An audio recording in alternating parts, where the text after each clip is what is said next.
Windsor has stood through more than 40 reigns. Over 1,000 years, members of the royal family have been born, wed, and buried here.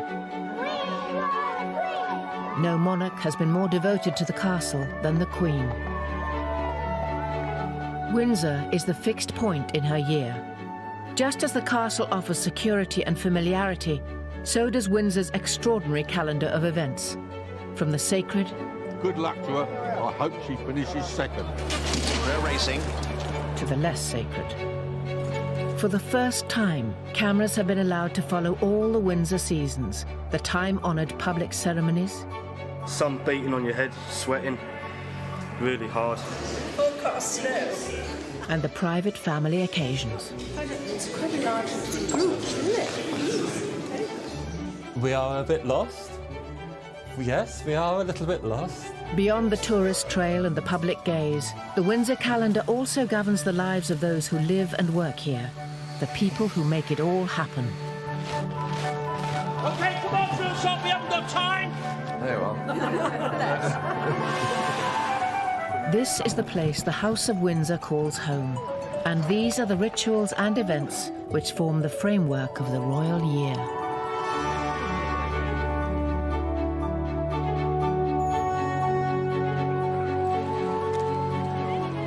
Another week of royal engagements is drawing to a close. The Queen and Prince Philip are in Hounslow, West London, to open the new wing of a Sikh temple.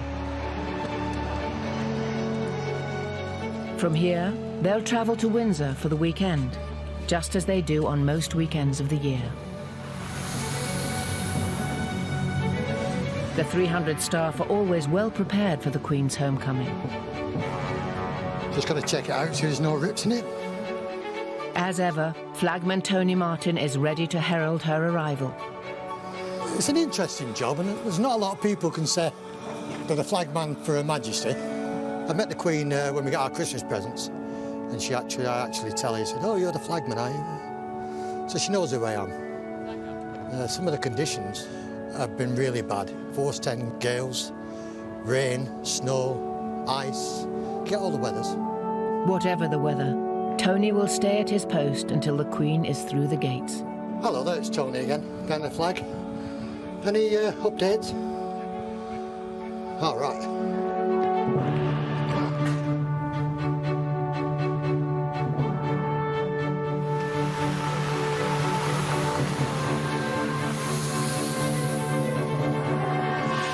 She's here now. This is, above all, a living castle, not a museum. Through childhood, war, and more than half a century on the throne, the Queen has always found Windsor to be a constant through changing times. That is why this is her favourite home.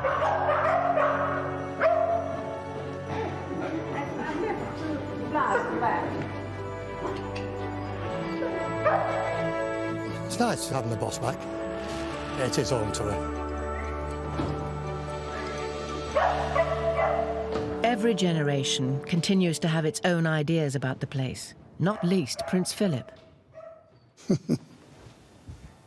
The original beds were rather sort of complicated, and they didn't seem to fit very well. And so I got an artist friend of mine, and together we made a model of this, of the whole of this, and tried various arrangements on it, and eventually settled on this sort of cartwheel thing with, these are all rose beds, which makes it, in a sense, relatively easy to manage.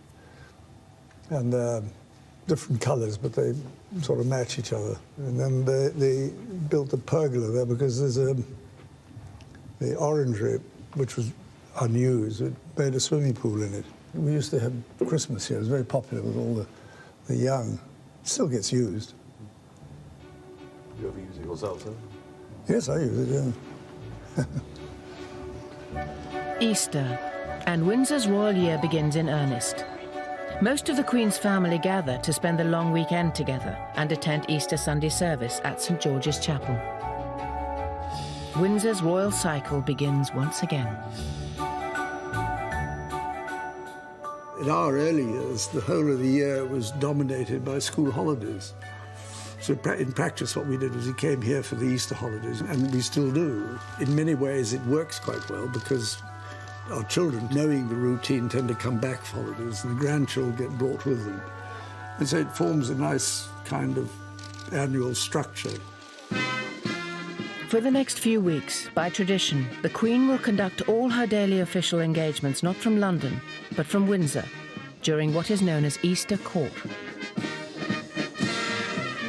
Today, the light cavalry are on parade in Windsor Great Park to receive a royal warrant from their Captain General. Windsor and the horse are inseparable. It's here at Windsor that the Queen trains and keeps the horses which she and her family ride. And 1, 2, 3. Terry Pendry, the stud groom, is in charge of all the Queen's horses at the castle. When she's down here with her horses, she is probably at a more relaxed state. And we, as her staff, must never forget that she is the Queen.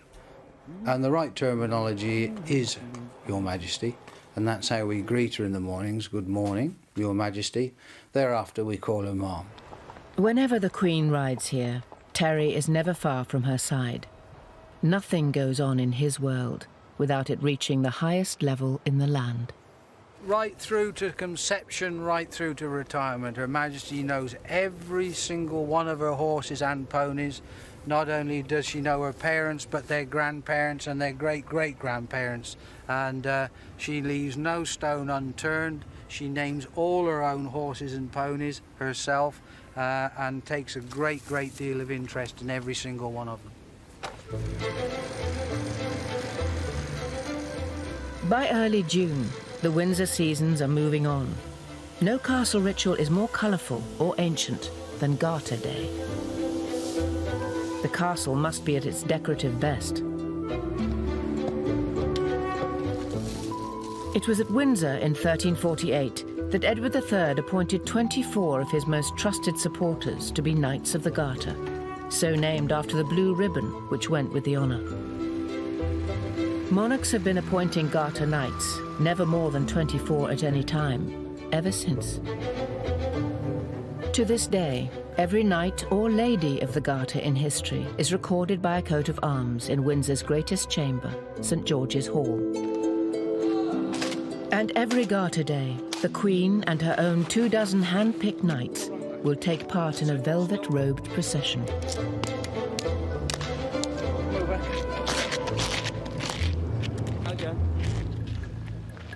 Getting it right is the responsibility of the Queen's Master of Ceremonies, Colonel Sir Malcolm Ross. Right, gentlemen, the Queen is coming down the stairs. The Garter Knights are in the hall. He is a firm believer in the wisdom of rehearsal. There is no book which tells me how to arrange anything. I wish there was, and perhaps I shall write one when I leave here. Present! My role on Garter Day really is the procession from the top of the hill, Windsor Castle, down through the lower ward to St George's Chapel. 3 carriages, represented by 1 car. A magnificent and very ancient procession, full of really the most distinguished people in the country, one way and another.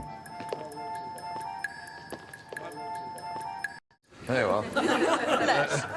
Not everyone can attend rehearsals, so castle staff take the place of any key absentees. You did this last year, didn't you? No, I haven't done it for about... I was Queen last year. Deborah last year. You did it last year? Oh, yeah. Duke of Kent, Prince of Wales, Duke of Gloucester in the middle. Right.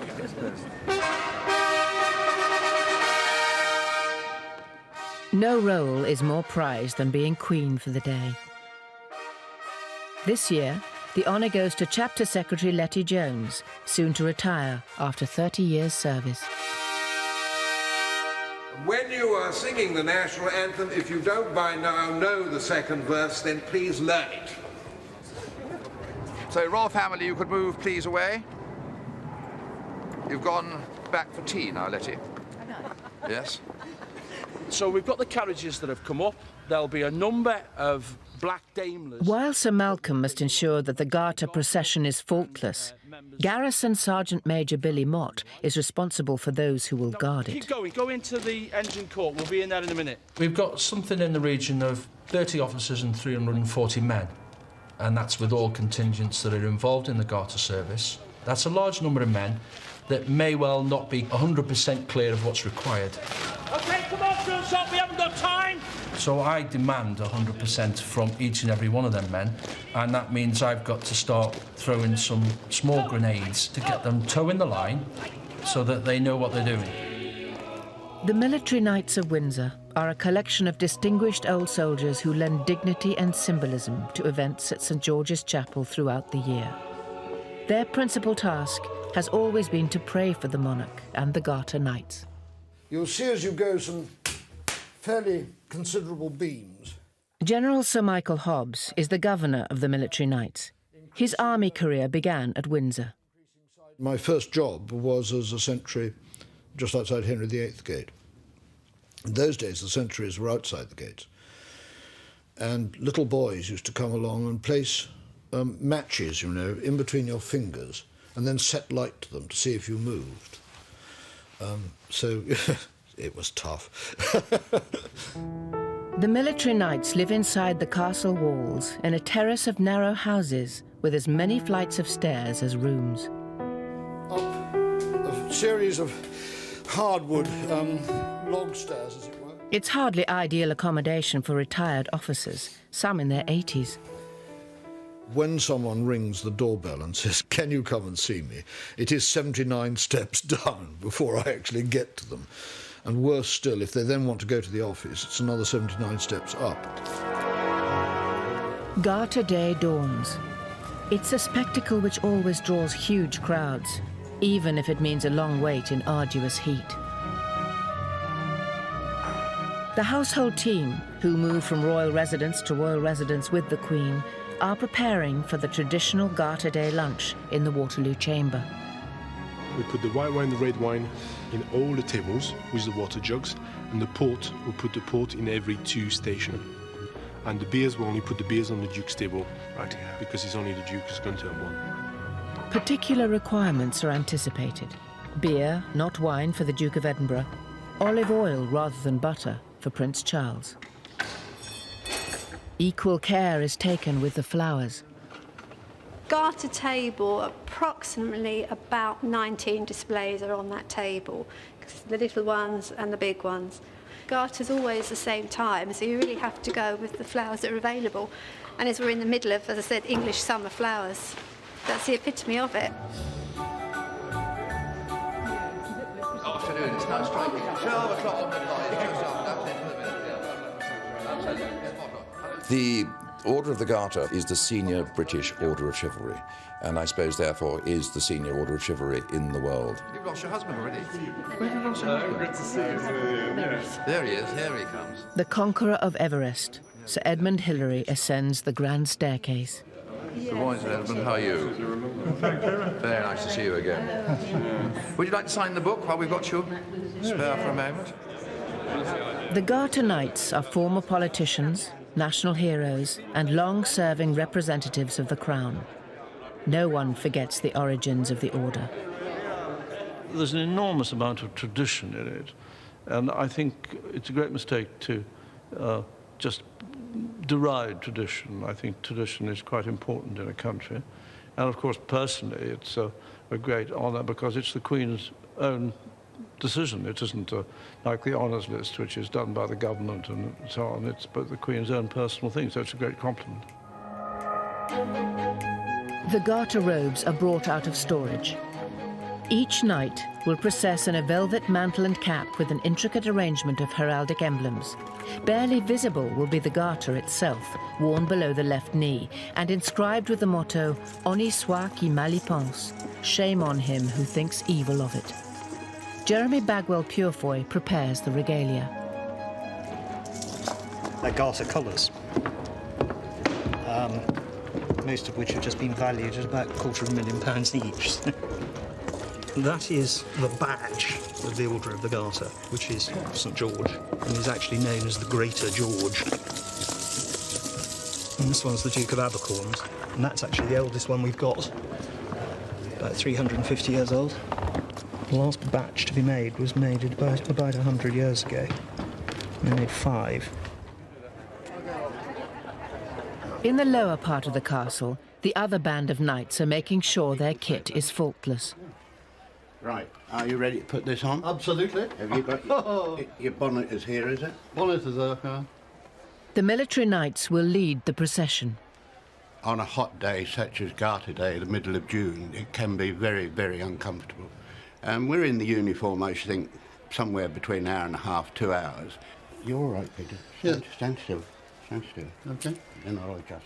One of the older military knights is Major Peter Bolton. He fought in Special Forces units across Europe in the Second World War. Okay. Yep. Smart as a button stick. Okay, I was going up in Garter, last Garter, coming up the hill there, jam-packed with people. Absolutely. And I was trying to find my way through. And I said, I'm an old veteran, medals are getting me down. And they parted after this. Everyone is seated punctually in the Waterloo chamber. The Queen does not like long lunches. Because the guests are usually the same, the Garter seating plan is rotated so that no one sits next to the same person more than once every 10 years.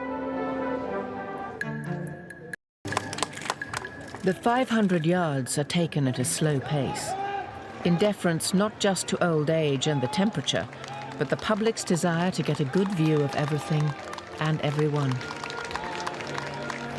Garter Day is not mere pageantry. It goes to the heart of the English identity.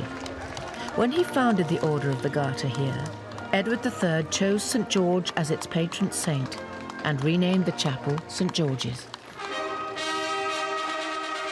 It was for this reason that St. George went on to be adopted as patron saint of England, his red cross its flag. Windsor, Garter, England, St. George, all bound up in this one occasion.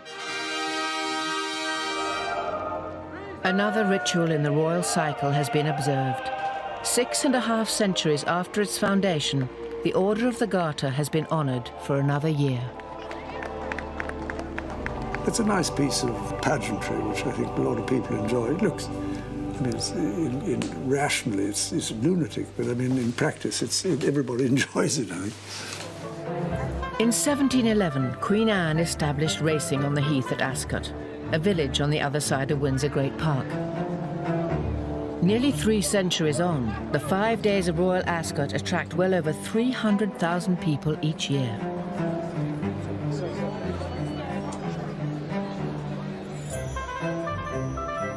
It is by far the biggest event in the racing calendar, and yet it seeks no corporate sponsorship. It doesn't need to. At the Royal Mews, the Windsor Greys are preparing to put on a show too. Philip Barnard Brown will be riding with them. They certainly know it's different than normal, and I think once we turn them around here and start to harness up or saddle up, there's a certain amount of expectation there also. So yeah, they do sense it. The coachman and outriders receive the list of occupants for each carriage. It's a local tradition for school children to come out to greet the Queen.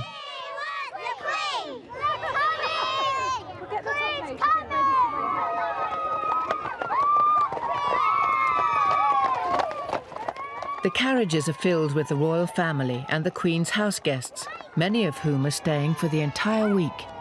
The racing gives all the guests something to do, you know, because you know what it's like if you have a weekend or a week. People, if they wander about, nothing to do, they become a nuisance. But that is a very, it forms the kind of bones on which the whole of the rest of the entertainment takes place. On the course, the day can really begin. The Windsor Greys arrive home. It's been a long day for all those at the Royal Mews. It's a 9-mile ride each way. We've done it in just over 4.5 hours today. Yeah, it's hard work. We all sleep well in the evenings this week. He's yawning, he's tired. Was that hard work, mate? Was that hard work? Another day. And for the Queen, the most exciting of the entire meeting. She has a runner in the 420.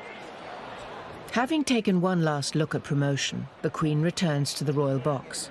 Her trainer, Sir Michael Stout, is cautiously optimistic.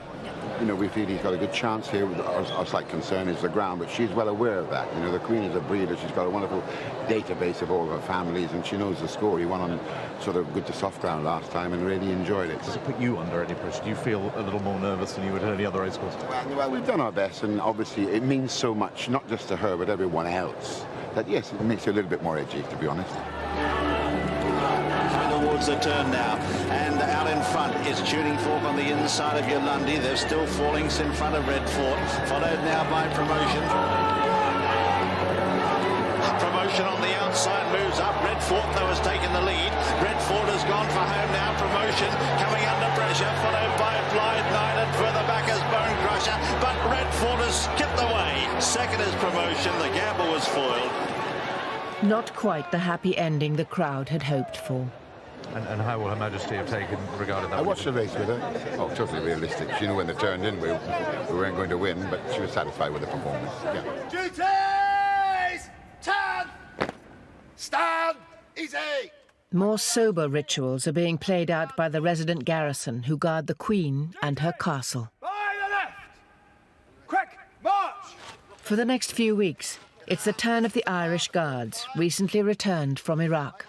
I chose the Irish Guards because I come from Ireland and because I've had family in them. It's something that I wanted to do since I was 16 years old when I was at school, rowing on the river, and I had this idea that, I think the first thing was that I always thought you'd be fit if you stayed in the army.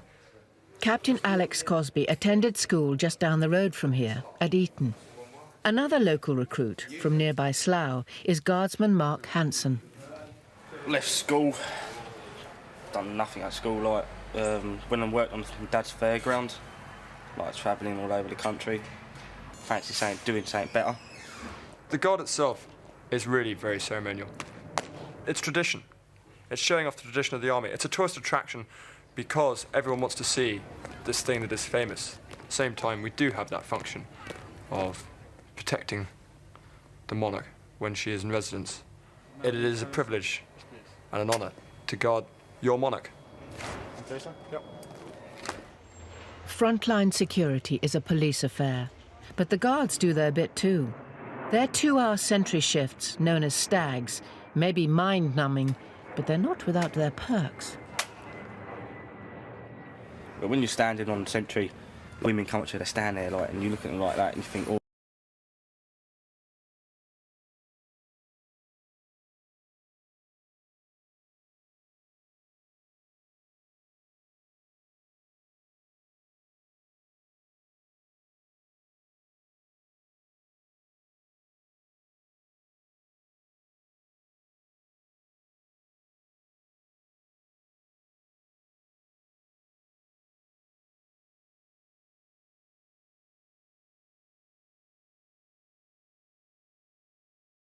Is over, and today no one has left Mark a telephone number. It just goes on and on and on. Your knees hurt, your feet hurt. That's all part of the job, like. Do you find it easy to keep a straight face, Mark? No. Of course I don't. What do you think about whilst you stood there? Think about the 3-week leave we got coming up. We go RB for 2 weeks. With August, the Windsor seasons move on, and the royal family depart for Balmoral. There is no holiday, though, for the Queen's castle. The visitors are still pouring through. And out in the great park, there's a harvest to be gathered. The governor of the castle is Air Chief Marshal Sir Richard Johns. When the royal family are away, Sir Richard is king of the castle. The castle exists to do a number of important functions. It is a working castle. This was taken in July 2002, and this photograph shows the working population of the castle. There are something like 160 people who actually live day by day within the castle walls, and there is a great feeling of community spirit. When the gates shut, Windsor's extended family come out to play at one of the governor's summer barbecues. Is this the best one? They're the very best. Quite clearly, the role has changed over the years. I mean, initially, this place was a fortress, and I guess my role, from being a sort of military supremo, has gradually evolved into the appointment that I now fill, which is formally as the Queen's representative in the castle. That's my job done. Tonight, bad weather has done nothing to dampen spirits as other members of the community help out. Stud groom Terry Pendry wears a favourite outfit. It's the best shirt I own. Barbecues and things like that, of course, yeah. It's the right shirt to wear, isn't it? As a busy, living institution, Windsor cannot afford to let time stand still. This is a place which operates on punctuality. The timekeeper is Steve Davidson. He is the castle clockmaker, but his task is not to make clocks. It is to look after the 450 already in existence. I don't like it when you've just got dead clocks sitting around. I can't stand seeing clocks just not doing anything. Clocks are definitely a sort of cheerful thing when they're ticking along. I mean, if you listen to it now, it's quite a cheerful sound. There couldn't be a nicer job for a clockmaker. Within the castle, there's some of the finest clocks in the world. The variety of clocks is enormous.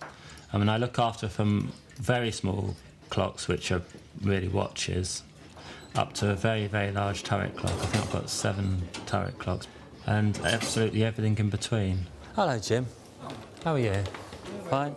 There's clocks in nearly every department, so I probably know more people in the castle, more rooms, than almost anyone. One of the lovely things about Windsor Castle is because it's a royal residence, it's a home, it's alive and it's working.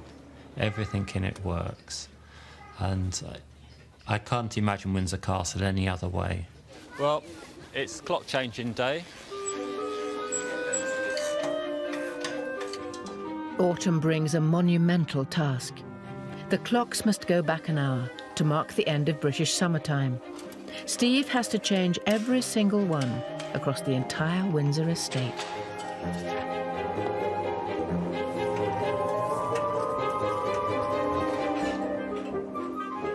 These clocks don't just play tunes, they've inspired them. Inside here is a fantastic organ clock. It's made in 1734. Plays 10 pieces by Handel. 6 of them he arranged for the clock. We're now still in property services. We are a bit lost. Yes, we are a little bit lost. You memorise a route, you memorise a clock, but if you make one little mistake on that, then you're completely lost. Oh, that's an awful mess, that one. Look at the state of that.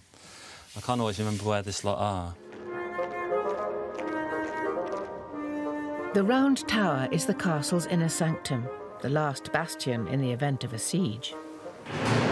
This is the home to the Royal Archives, where successive monarchs have deposited their personal memories, their diaries, and their secrets. What arrives here today will be studied by historians long into the future. In the photographic department, curator Francis Diamond is preparing to start work on a gargantuan project. The 40,000 photographs belonging to the late Queen Mother have arrived and require cataloguing. Riding at Windsor is something that many generations of the royal family have enjoyed. And this one is called Royal Champion, and it shows the Queen Mother with her horses. During the war, the princesses and the King and Queen spent time at Windsor. And this album, it gives a very pleasant picture of how they spent some of their time. It was certainly a favourite place, I believe, for the Queen and Princess Margaret, because they'd spent such a lot of time here as children. And you see corgis, they had corgis in those days as well. And Princess Elizabeth indoors. During the war, the Queen even starred in her own pantomimes here. Here is the programme of Aladdin, which was performed in 1943 in the Waterloo Chamber. This comes from the Royal Archives, this document. And you can see that the part of Aladdin was taken by Princess Elizabeth, and the Princess Roxana was Princess Margaret. Here's Princess Elizabeth and Princess Margaret in costume. Royal children for a long time have taken part in little scenes and plays and tableaux. Queen Victoria's children did this. I believe George III's children did too, actually. And I think acting was quite a popular pastime. In fact, when you think about it, it's quite good for a royal child to be trained to wear their best clothes, smart clothes, and to appear in front of a crowd of people. It might help them in later life. Steve's timekeeping odyssey has taken him out to Prince Consort Farm. Cows must be milked on time, even if their clock has not changed since the days of Prince Albert. So to get this on time, we've got to go through a full 23 hours. It now thinks it's 9 o'clock in the morning.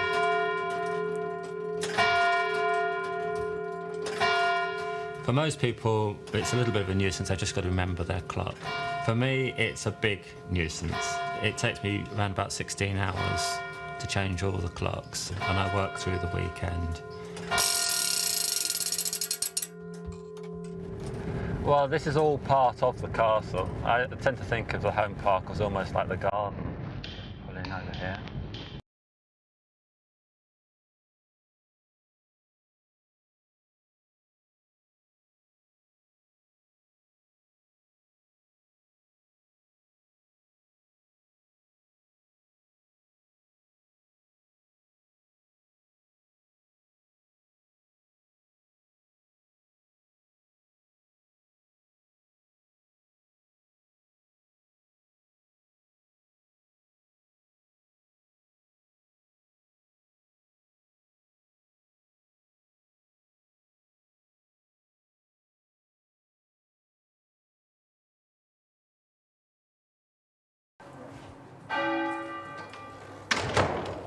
OK, Natalie, thank you very much. Like clockwork, the public parts of the castle are closed at 5. Steve is still trying to turn back time as darkness falls. This is one of my favourite parts of the castle. All the clocks in the kitchens are left purposely 5 minutes fast. The punctuality in the royal household is important.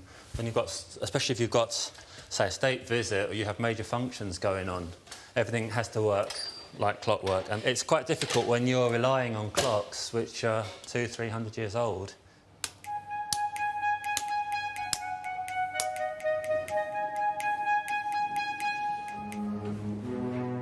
By late evening, the Queen's castle can be a lonely place.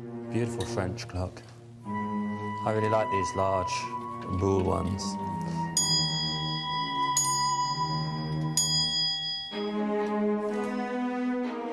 On one occasion here, I couldn't find the light switches, and I could definitely hear footsteps. I don't know if it was my overactive imagination, but I didn't feel very alone. It's the same time of year, and I stood there putting the clock forward. They look like light switches. I usually do this part of the castle in daylight.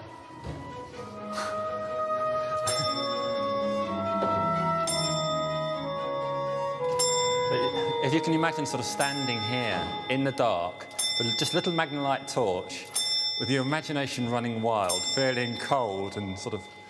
I'm waiting while the clock struck.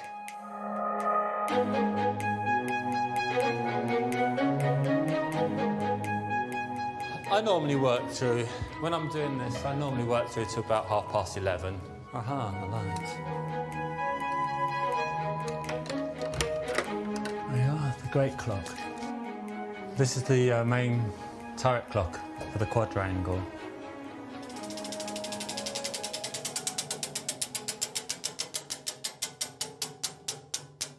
Hopefully we're okay. There we go. If not, I'll spot it in the morning. After 2 days and nights, Steve has Windsor back on the right time. Until, of course, it's time for the clocks to go forward again.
Autumn dawn.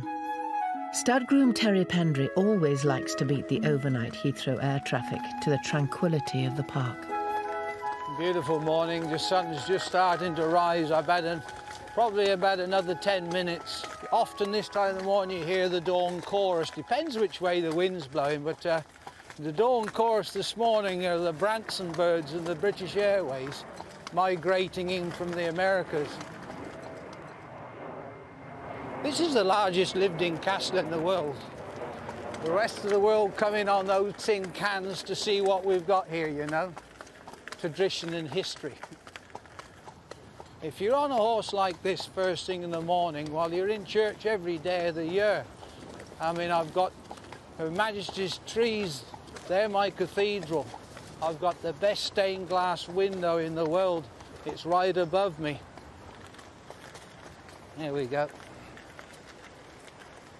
This is a special little corner of the Great Park, or should I say home park. There's only 3 horses buried here. The first one we're looking at is dear old Sanction. We lost him in the Golden Jubilee year. I think he read Her Majesty's mind. He literally, whatever the Queen wanted to do, he almost instinctively knew. He was a very, very dear, special old horse. There are just days before the Queen's return from Balmoral. Terry ensures that the 4-legged staff are ready.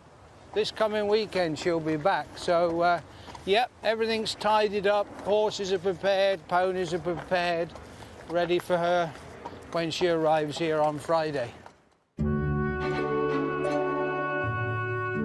All year long, whatever the season, Windsor's part-time team of bell ringers must mark important royal dates.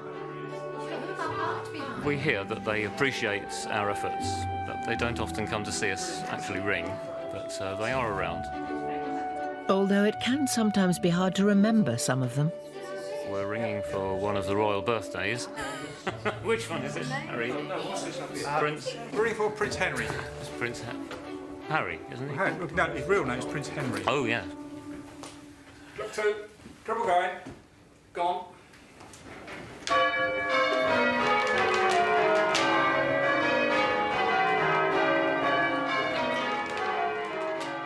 This year, though, the Queen's autumn return is overshadowed by a death in the family. Princess Alice of Gloucester, the Queen's aunt, has died at the age of 102. She was the longest living member of the family in history. Windsor, Castle Guard. On the eve of her burial, she returns to the family fold.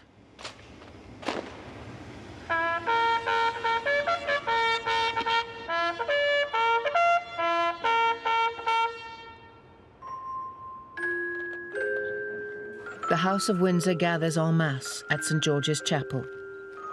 This will not be a state occasion, but a private funeral for a mother and grandmother.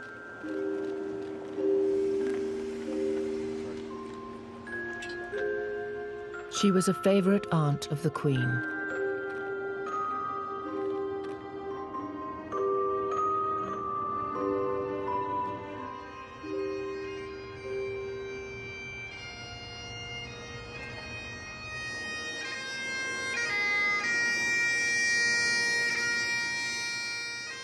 Princess Alice's son, the Duke of Gloucester, leads the mourners.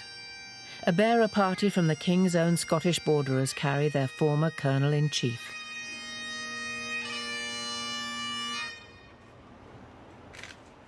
The coffin leaves for the family burial ground just beyond the walls at Frogmore. Princess Alice will be buried alongside her husband, the late Duke, and her elder son, Prince William of Gloucester, who died in a 1972 plane crash aged 30.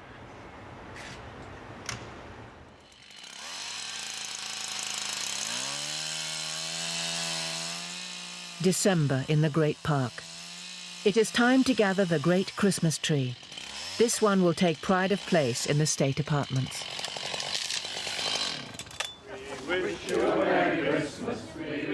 Windsor's royal year is drawing to a traditional close. The more tuneful castle staff are out in force. We wish you a Merry Christmas and a Happy New Year. If you'd like to sort of come in from that end and just file all the way down, we can keep you dry. Well done. The carol singers know just what to sing as they arrive at the stables to greet the Queen's horses.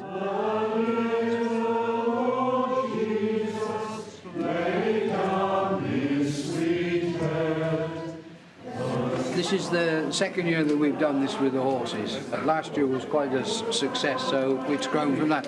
I actually think they enjoy it. They love company.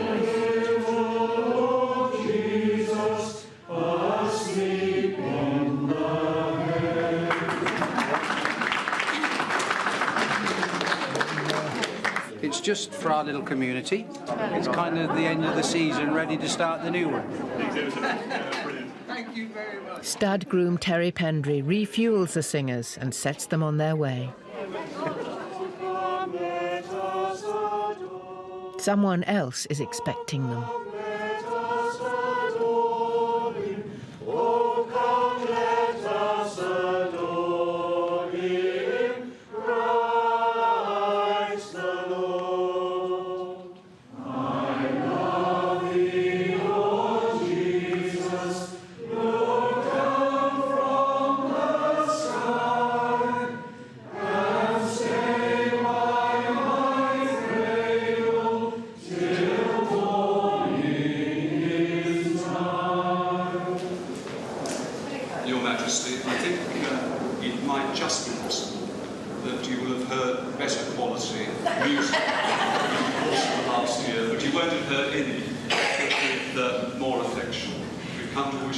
and the family a really happy Christmas and every blessing in 2005. Oh, that's very kind. Thank you very much. Well, now, would you like something to warm the throat?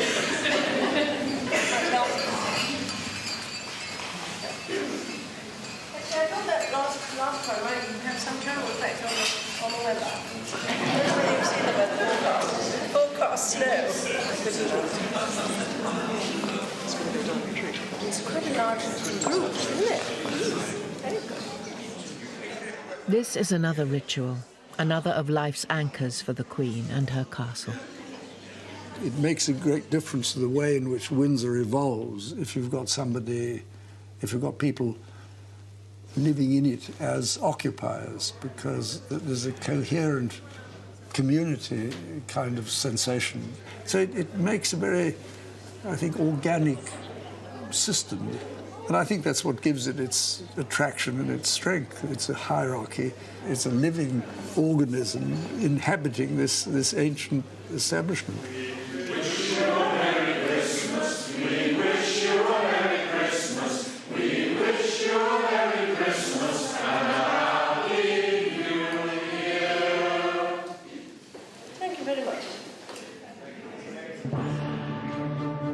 Whatever surprises the new year brings, Windsor will always be here for the monarch who has loved it more than anyone.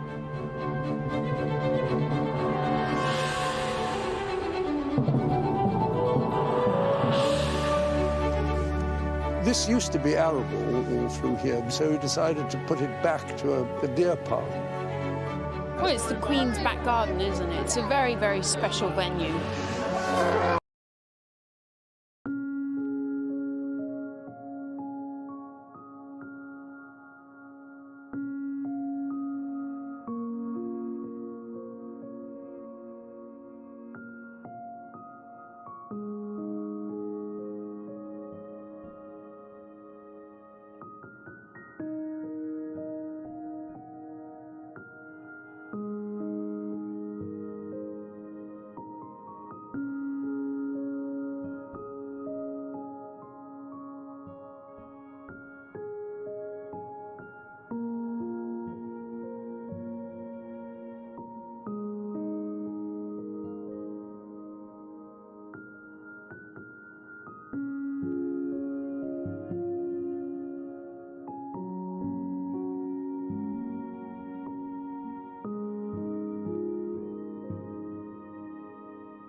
Another week of royal engagements is drawing to a close. The Queen and Prince Philip are in Hounslow, West London, to open the new wing of a Sikh temple. From here, they'll travel to Windsor for the weekend, just as they do on most weekends of the year. The 300 staff are always well prepared for the Queen's homecoming. Just got to check it out so there's no rips in it. As ever, Flagman Tony Martin is ready to herald her arrival.